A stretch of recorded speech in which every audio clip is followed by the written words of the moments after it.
बिस्मिल्लाहिर्रहमानिर्रहीम। अस्सलाम वालेकुम स्टूडेंट्स। आज का जो हमारा लेक्चर होगा उसका टॉपिक है under the green wood tree.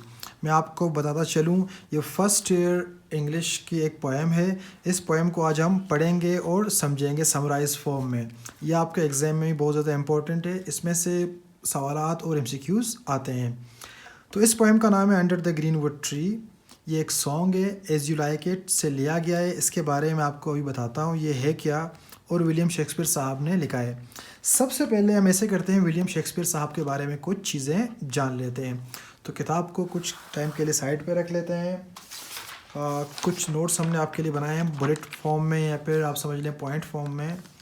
Ji, poem number 1 जो इस बुक में मौजूद है, विलियम शेक्सपियर साहब ने लिखा है under the green wood tree. सबसे पहले विलियम शेक्सपियर साहब के बारे में कुछ जानते हैं। ये 1564 को पैदा हुए और 1616 को इस दुनिया से चले गए। वो एक बहुत बड़े एक्टर थे और प्ले राइट थे। प्ले राइट मतलब जो प्लेस लिखते हैं उनको हम इंग्लिश में प्ले राइट कहते हैं।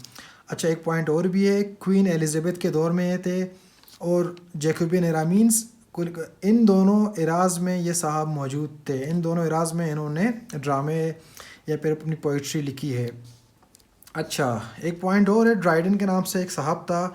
17th सेंचुरी में इसने विलियम शेक्सपियर साहब की बहुत तारीफ़ की थी। इसको आप लोग याद रखिएगा, ये अक्सर MCQs में आ जाता है 1 नंबर। स्टूडेंट्स, अब पोएम के बारे में कुछ चीज़ें जान लेते हैं। Under the green wood tree ये एक सॉन्ग है, it is a song. William Shakespeare साहब की एक कॉमेडी है, एज़ यू लाइक इट, ये इसी में से लिया गया है। एज़ यू लाइक इट जब आप पढ़ेंगे तो उसमें एक्ट 2 में आप जाते हो, सीन नंबर 5 में आपको ये वाली पोएम मिल जाएगी। अच्छा, it is written in 1599, it was written in 1599 means 1600s के बाद ये नहीं लिखी गई, उससे पहले लिखी गई है। अब ज़रा इस पोएम के बैकग्राउंड में आते हैं। एक साहब होता है ड्यूक, वो किसी सल्तनत का बादशाह होता है। तो उसका भाई उससे लड़ झगड़ कर किसी तरीके से उस सल्तनत को छीन लेता है और ख़ुद वहाँ का ड्यूक बन जाता है।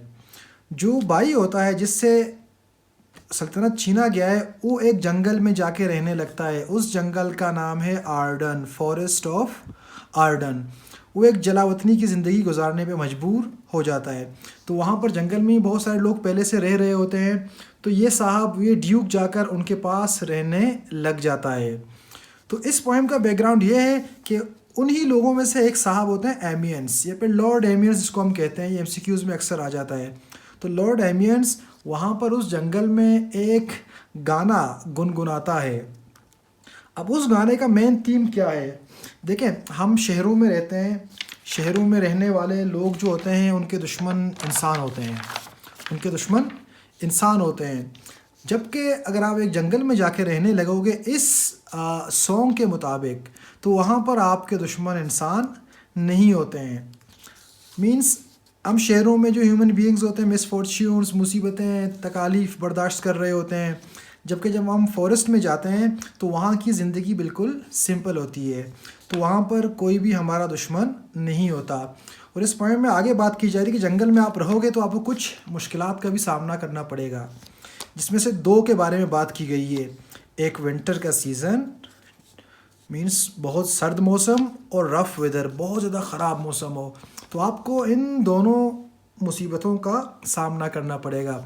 अदरवाइज़ जंगल में आपका कोई भी इंसान दुश्मन नहीं होगा।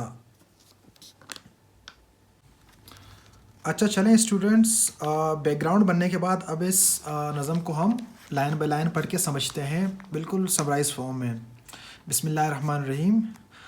Under the green wood tree, a song from as you like it, William Shakespeare. इसके बारे में आपको पहले बता चुका हूँ। चलिए इसको पढ़ते हैं, इसके स्टेंजास पढ़ते हैं।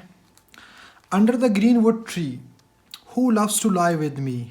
अब ये एमियन साहब जंगल में गुनगुना रहे हैं, कह रहे कि इन हरे भरे दरख्तों के नीचे शहरों में से आप में से कौन लोग हैं जो यहाँ पर आके रहना पसंद करेंगे। एंड टर्न हिज मेरी note unto the sweet birds throat. Means in परिंदों की आवाज़ में, जो सुबह सवेरे जंगल में हम देखते हैं ना, परिंदे चहचहा रहे होते हैं, उनकी बड़ी सुरीली आवाज़ होती है। कि आप में से कौन से ऐसे लोग हैं जो इस जंगल में आकर इन परिंदों के साथ गुनगुनाएगा, चहचहाएगा। मीन्स वहाँ की बहुत ज़्यादा सुरीली आवाज़ें होती हैं जंगल में। कम इधर, कम इधर, कम इधर, यहाँ आइए, यहाँ आइए, यहाँ आइए। हेयर शल ही सी नो एनिमी, अगर आप जंगल में आएंगे तो आप यहाँ पर कोई भी दुश्मन नहीं देखोगे। But winter and rough weather, जिस तरह मैंने आपसे इंट्रोडक्शन में कहा था कि जंगल में दो डिफ़िकल्टीज़ होते हैं, उनको फेस करना पड़ता है, एक विंटर और दूसरा rough weather.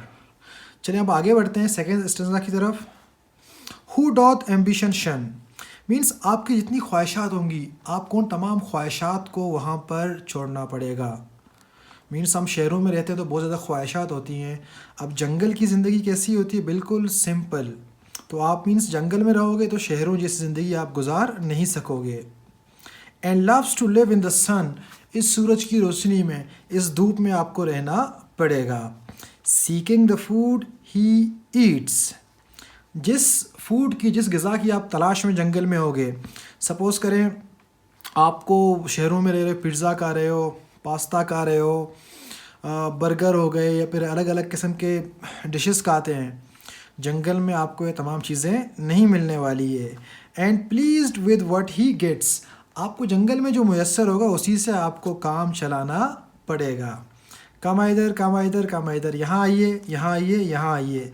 Hair shall he see no enemy but winter and rough weather, जंगल में आप कोई भी दुश्मन नहीं देखोगे, जबकि आपको दो मुसीबतों का सामना करना पड़ेगा, एक विंटर है, दूसरा रफ वेदर।